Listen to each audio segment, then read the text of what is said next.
Quando nós estamos desesperançados e não sabemos para onde ir, nós somos surpreendidos com a presença de Jesus. É o que acontece com aqueles dois no caminho de Emaús. Vivendo um momento de desesperança e tristeza profunda, eles são surpreendidos pela intervenção extraordinária daquele Cristo ressurreto. Que aconteça isso na sua vida enquanto você escuta essa mensagem. Jesus morreu. Semana passada nós celebramos a Páscoa. Jesus morre, ele é sepultado. José de Arimateia, Nicodemos garantem que o seu corpo, com alguma honra, é levado para uma sepultura. Os discípulos ficam desorientados, desesperançados. E, de repente, no primeiro dia da semana, mulheres dizem: nós fomos ao túmulo, o túmulo está aberto, ele ressuscitou. E os discípulos vão até lá e dizem: o túmulo está vazio mesmo. E naquele primeiro domingo, Jesus começa a aparecer aos seus discípulos. E hoje nós vamos falar sobre o que acontece naquele primeiro domingo, em que alguns discípulos veem o Cristo ressurreto, mas a grande maioria não. A grande maioria continua desesperançada, sem saber o que fazer da vida. Dê uma olhadinha nesse vídeo. Vamos ver a situação, como estava o ambiente naquele primeiro domingo.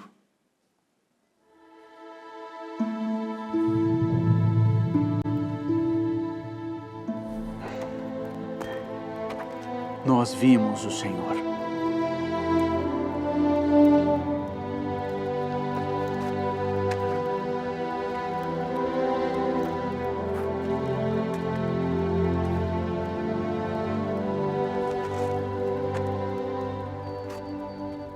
Se eu não vir o sinal dos cravos em suas mãos, e não puser o dedo no lugar dos cravos,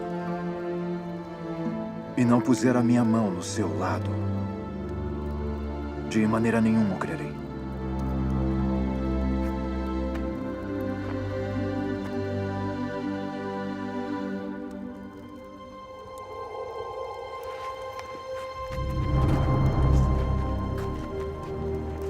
Paz seja convosco.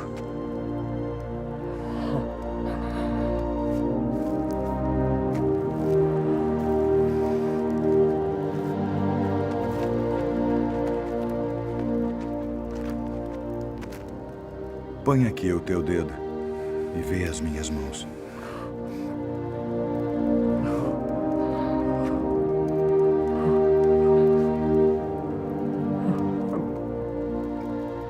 E chega a tua mão e põe-na no meu lado. E não sejas incrédulo, mas crente.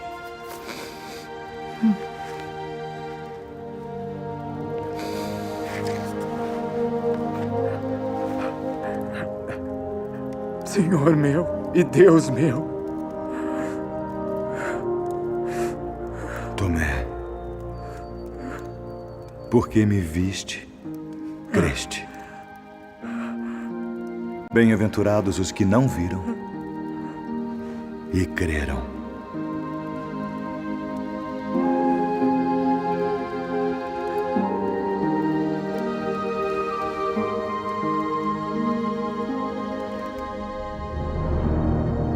Bem-aventurados os que não viram e creram. Estes somos nós. Bata no ombro da pessoa do lado aí, dizendo: bem-aventurado você, hein? Você não viu e creu. Graças a Deus por isso. E nós vamos encontrar uma dupla, dois homens ou um casal, um homem e uma mulher, ninguém sabe ao certo. Alguns comentaristas chegam a dizer que era um casal porque eles moravam na mesma casa, mas nós não sabemos ao certo. Eles estavam a caminho para a cidade de Emaús, uma cidade que ficava a oeste de Jerusalém.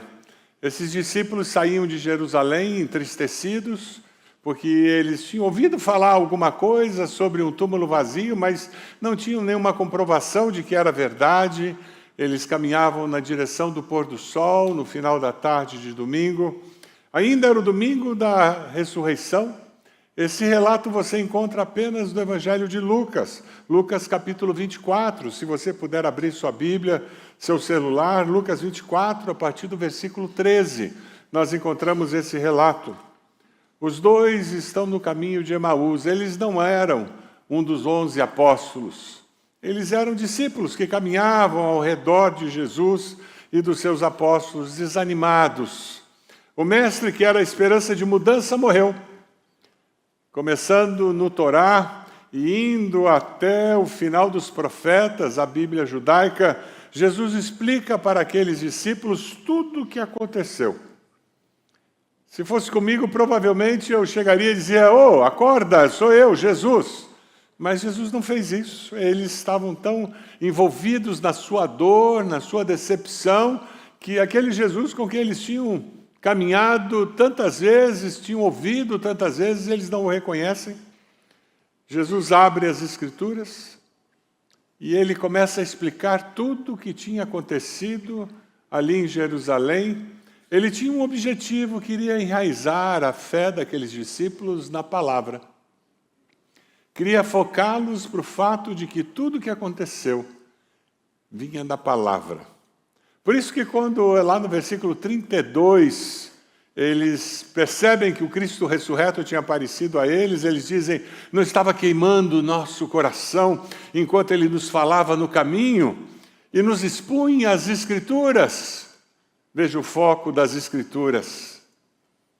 Jesus aparece a esses dois que estão no caminho, porque eles precisam de esperança. Quem sabe você veio hoje aqui a esse culto porque você precisa de esperança. Quem sabe tudo que aconteceu com você nessa semana, nesses dias, nesse ano, quem sabe, tem trazido só desesperança para o seu coração. E a mensagem de Jesus para você hoje é uma mensagem de esperança. O texto, lá em Lucas 24, 13, diz que naquele mesmo dia, 2 deles estavam indo para um povoado chamado Emaús, a 60 estádios de Jerusalém, 11 quilômetros, uma caminhada de 11 quilômetros. No caminho conversavam a respeito de tudo o que havia acontecido. Estavam sempre no caminho da vida, trocando informações com alguém. Não estamos assim? E nós descemos para a praia e nesse caminho da vida nós vamos conversando, não é assim? E nós damos carona para alguém para o trabalho e nós vamos conversando, trocando informações, não é assim? No caminho da vida nós estamos sempre andando com alguém e trocando informações. Eu estou morando num prédio que faz pouco tempo, então vira e mexe eu encontro alguém novo no elevador. E nós vamos trocando informações, qual é o apartamento seu, em que andar você mora, faz quanto tempo você mora aqui, aí o elevador para. E a conversa termina. É um caminho breve, não são 11 quilômetros. 11 quilômetros dá muita prosa, não é mesmo? A vantagem de conversar com alguém sobre assuntos espirituais é porque você sai dali com a tua alma enriquecida, não é? Tem pessoas que não, você encontra e quando você termina de conversar com a pessoa parece que fica uma nuvenzinha negra na cabeça, né? O mundo vai acabar, o apocalipse está próximo, a guerra da Ucrânia não tem fim. Já encontrou gente assim? Que tudo é uma tragédia, uma desgraça, todas as crianças estão passando fome, só tem bandido. Já encontrou gente assim? Tem gente que só fala de desgraça. São pessoas que andam pela vida com uma nuvem negra em cima, assim, com um raiozinho caindo o tempo todo.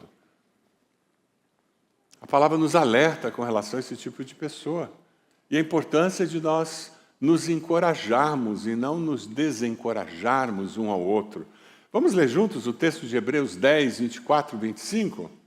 Vamos lá? Importemo-nos, vamos lá? Importemo-nos uns com os outros para nos incentivarmos ao amor e às boas obras. Você é uma pessoa que incentiva as pessoas com quem você se relaciona a fazer coisas boas? Você incentiva as pessoas com quem você se relaciona a viver melhor? E não nos deixemos de nos reunir como igreja, segundo o costume de alguns, mas procuremos fazer o quê? Encorajar uns aos outros. Você é uma pessoa que tem palavras de encorajamento ou é sempre uma palavra ácida, negativa? Porque você sabe que ser uma pessoa crítica e negativa é vício, né? Tem pessoas que são viciadas a sempre ser portador de más notícias. Você conta uma boa notícia, a pessoa, mas... Conhece gente assim? Sempre tem um mas. Eu tenho adotado uma prática. Quando eu encontro uma pessoa que tem esse vício, para ajudar a pessoa, e ela fala, mas, eu digo, não quero ouvir o mas. E eu estou fazendo isso para ajudar a pessoa, porque eu sei que ela tem esse vício, ela precisa largar esse vício. Aí eu digo assim, você tem uma coisa boa para contar? Ela vira o olho para cima, porque ela não está acostumada a falar coisa boa. E, pasmem, às vezes a pessoa empaca. Porque ela não está acostumada a falar coisa boa.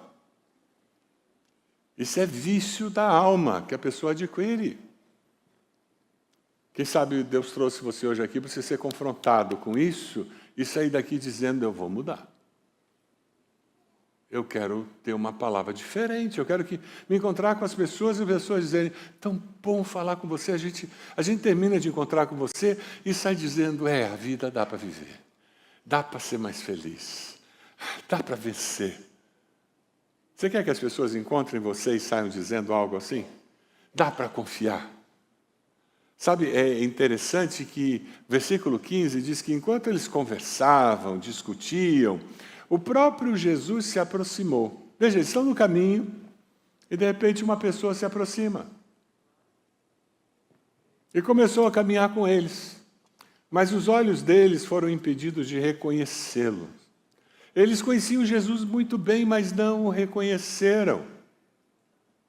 A mente deles, o coração deles estava bloqueado.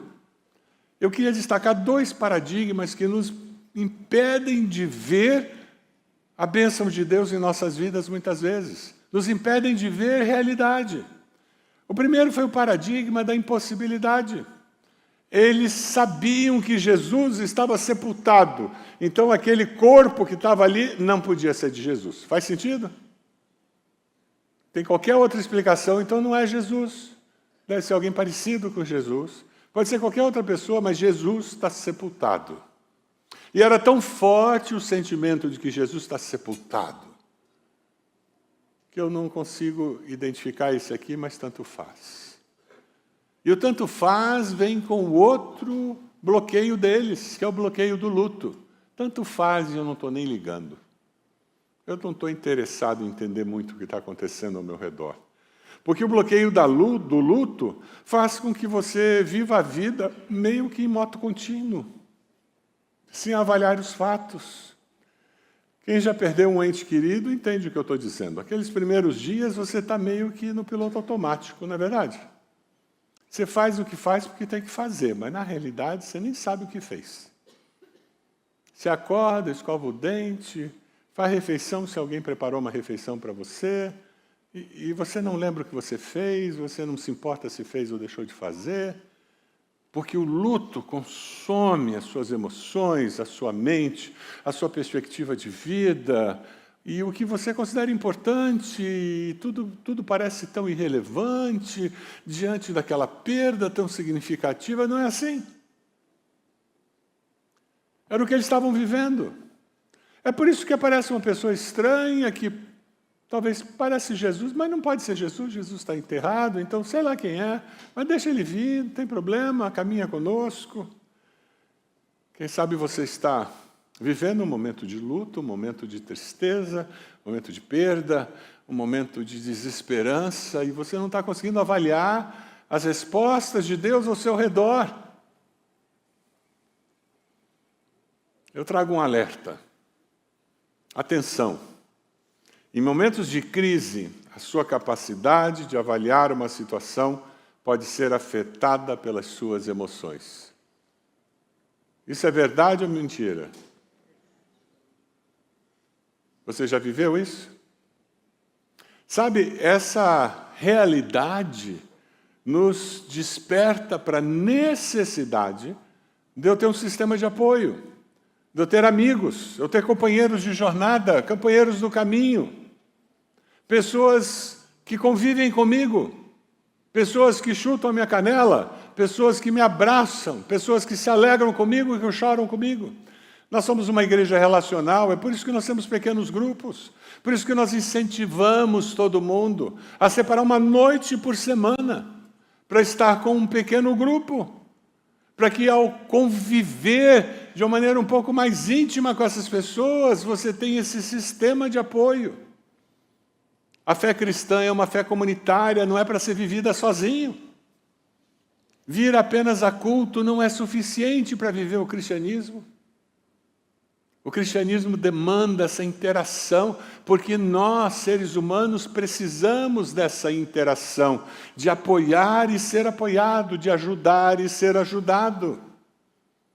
Aqueles homens, naquele momento, eles descobriram que para que eles quebrassem o paradigma da impossibilidade e para que no meio da tristeza, da desesperança, eles encontrassem alguma esperança, eles precisavam de outra pessoa.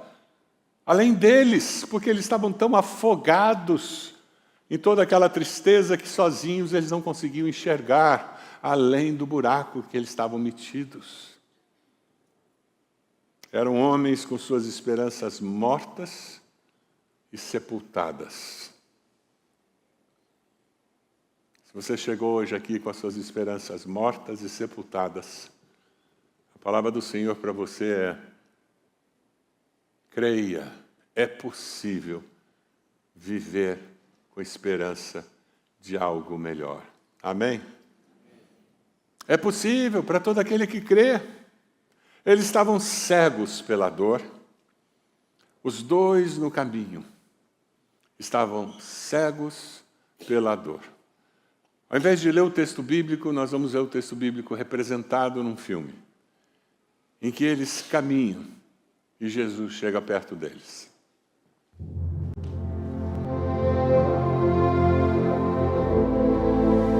E de como ele voltou dos mortos, ressuscitado, como havia sido predito por todos os profetas.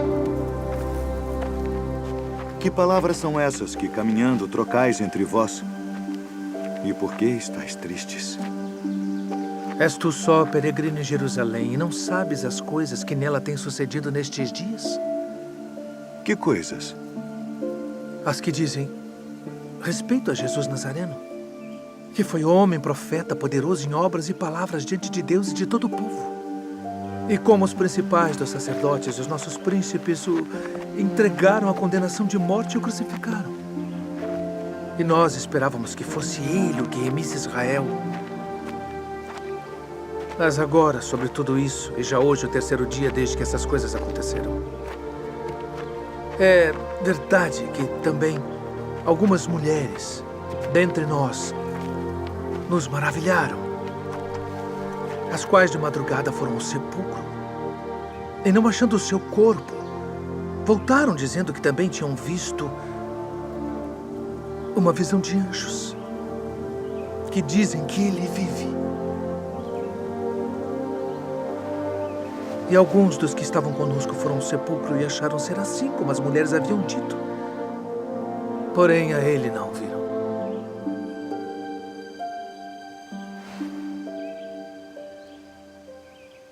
Honestos e tardos de coração para crer tudo que os profetas disseram. Porventura não convinha que o Cristo padecesse estas coisas e entrasse na sua glória?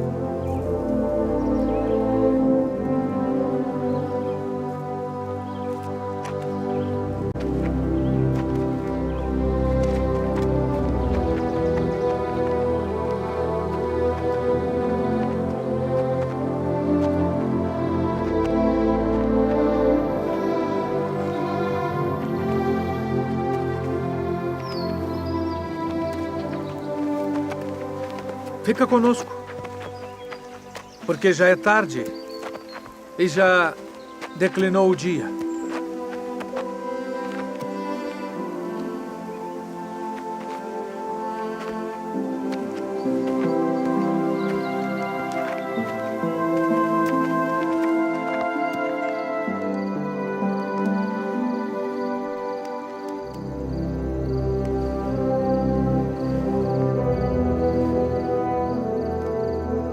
Pai nosso, Graças damos por tuas muitas bênçãos. Amém. Amém.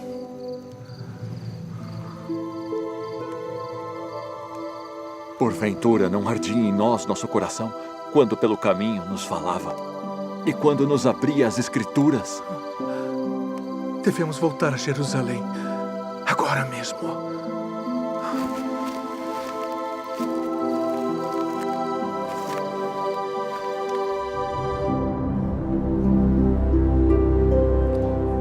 Porventura não nos ardia o coração quando nos explicava tudo?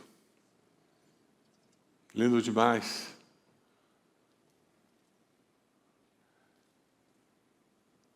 Fé, razão, emoção, tudo isso misturado naquele momento. Mundos diferentes e muitas vezes sem comunicação um com o outro. Para eles faltava fé, mas agora eles sabiam que as profecias tinham sido cumpridas. A razão impactada, mas estava começando a ser explicada. Mas o paradoxo continuava presente. Morto, vivo, guerreiro e servo sofredor. As emoções estavam em frangalhos. Pelo medo, pelo desapontamento. Não parece vida real isso? Momentos em que nós queremos crer e parece que é difícil crer, queremos ter esperança de algo melhor e parece que as nossas emoções nos traem. Explica tudo, mas não resolve nada. E de repente uma decisão. Vamos nos levantar. Nós temos que fazer alguma coisa com relação a isso. Nós temos que contar sobre isso. Os dois ficam em silêncio enquanto o desconhecido, ou melhor, alguém conhecido, mas não reconhecido, conta toda a história da salvação. Aquele desconhecido que eles não reconheceram, agora foi reconhecido. Agora eles sabiam quem ele era. Agora eles tinham certeza. De novo, que Jesus é a figura central de toda a Bíblia. Ele é a figura central de toda a história da humanidade. Lá de Gênesis ao Apocalipse. Aquele que vai morder a serpente. Aquele que está à porta e bate. E todo aquele que abrir, ele entrará e ceará com ele. O Cristo ressurreto está pronto. Ele estava pronto lá e está pronto hoje. Como vocês custam a entender e demoram a crer. Razão e fé. A palavra nos diz que a fé vem pelo ouvir e ouvir da palavra de Deus. A fé vem pela ouvir e ouvir da palavra de Deus. Deus não criou o nosso cérebro para separar as orelhas. A fé cristã usa a razão, mas ela não para na razão humana. Esse é o erro que muitos cometem. E acham que ser discípulo de Jesus é ter todas as respostas certas. Não basta ter todas as respostas certas e não se relacionar com a pessoa certa. O que Jesus está dizendo para eles, eis todas as respostas. Mas quando o coração arde, significa que você está entendendo que é mais do que isso. É relacionar-se com a pessoa certa. Sempre deseja pedir a Deus que Ele abra os seus olhos para que você faça mais do que entender, mas que você possa também crer, vencer o medo do desconhecido, vencer a dor que tanto oprime, vencer a desesperança, crer em Cristo, confiar nele como Senhor e Salvador pessoal. perceber o extraordinário de Deus na vida humana? Aqueles dois estavam no caminho. E agora sim, eles conseguem perceber o extraordinário de Deus nas coisas simples da vida. Versículo 28 diz que ao se aproximarem do povoado para o qual estavam indo, Jesus fez como que ia mais adiante. Eles, porém, insistiram muito: fique conosco, pois o dia já findou. Está chegando a noite, então entrou para ficar com eles. Eles foram hospitaleiros, valores cristãos, valores verdadeiros, eles estavam praticando. No meio da dor, da tristeza, da solidão, do sofrimento, da desesperança, não abra mão dos valores que você crê e que são cristãos. Porque através desses valores, o sobrenatural de Deus será manifestado. Porque eles praticaram aqueles valores que são eternos, eles convidaram Jesus para vir cear com eles. E foi ali que o sobrenatural de Deus se manifestou. Pratique os valores eternos no meio do sofrimento, da dor, da tribulação, porque você verá o poder sobrenatural de Deus agindo. Amém? É interessante que, no meio de toda essa situação, eles convidam Jesus. E quando estava à mesa com eles, versículo 30, tomou o pão, deu graças. Eles tinham visto Jesus fazer isso muitas vezes. Partiu, deu a eles. E o versículo 31 é maravilhoso. Os olhos deles foram abertos e o reconheceram. Mas ele desapareceu. Quem sabe a sua oração hoje é: Deus, abra meus olhos, para que eu veja o extraordinário do Senhor nas coisas ordinárias da vida. Para que eu veja o extraordinário do Senhor nas coisas comuns do meu dia a dia.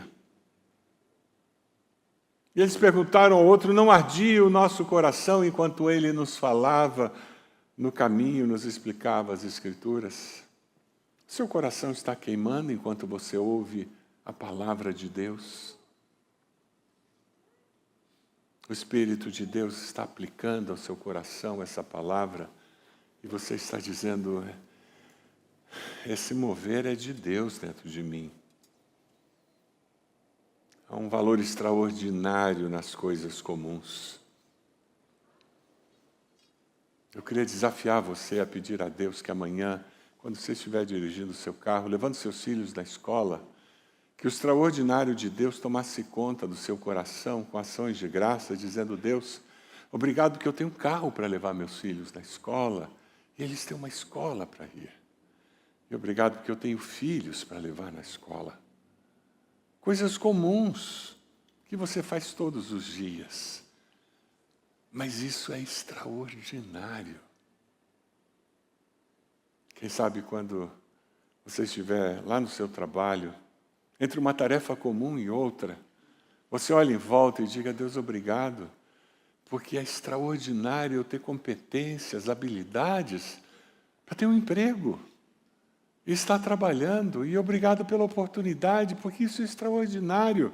E você enxerga isso como algo extraordinário de Deus, bênção de Deus na sua vida.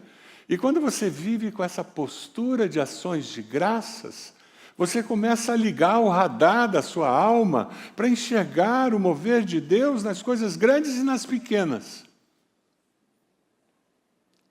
E daí você vai ser desafiado a fazer o que eles fizeram. Sair contando onde o extraordinário de Deus tocou a sua vida.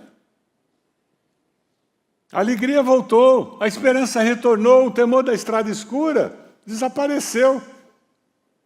Eles não queriam que Jesus continuasse, porque a estrada escura, deserta, à noite não é bom. Eles, no meio da escuridão e da estrada deserta, o que eles fizeram? Voltaram para Jerusalém.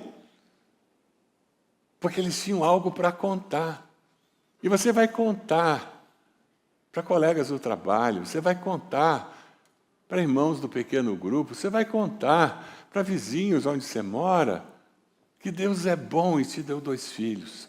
que Deus é bom e você tem um emprego, e você vai começar a contar coisas comuns para essa pessoa, ela vai ficar olhando para você e você vai dizer, e eu sou tão abençoada por Deus, eu sou tão abençoado por Deus, e você vai contar coisas pequenas e grandes para essa pessoa, e ela vai ficar olhando para você e dizendo, quem é esse indivíduo que enxerga tanta bênção em tantas coisas comuns da vida?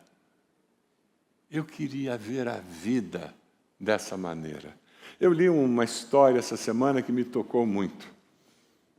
Um pai e uma mãe estavam sentados, assistindo os filhos patinarem, e o pai olhou no relógio, se levantou e disse, filhinha, hora da gente ir embora. A filha veio até perto dele e disse, papai, mais 5 minutinhos. Já aconteceu com vocês isso? E ele disse, tá bom, mais 5 minutos. Sentou e ela foi. Passaram-se os 5 minutos, ele se levantou, filha, está na hora. A menina veio, adivinha o que ela fez? Papai, mais 5 minutinhos. Ele olhou no relógio, tá bom, filha, mais 5 minutos. E sentou. Foi, voltou, quando ele disse, filhinha, está na hora. Ela veio e disse, papai, mais 5 minutinhos. Ele olhou no relógio. Tá bom, filha, mais 5 minutos. Quando ele sentou, a senhora do lado disse, o senhor é muito paciente, né? Vai ficar mais 5 minutos com a sua filha brincando, para a sua filha poder brincar? Ele disse, não. Não é por isso que eu vou ficar. Sabe, eu tinha um filho, um pouquinho mais velho que ela, e eu perdi recentemente. E eu descobri que eu brinquei muito pouco com esse meu filho. E eu o vi brincar muito pouco. Então eu não estou deixando a minha filha brincar mais 5 minutos. Eu é que estou me permitindo apreciar, vê-la brincar por mais 5 minutos. Eu é que estou me premiando. Uma coisa simples, comum, como dar mais 5 minutos para o filho brincar. Mas ele viu algo extraordinário naquele momento tão comum. O desafio que você leva com você para casa hoje é como que eu vejo o extraordinário de Deus nas coisas comuns da minha vida. E com o coração cheio de gratidão, eu louvo a Deus e reconheço a bondade e a misericórdia de Deus em todo o tempo. Você pode abaixar a sua cabeça?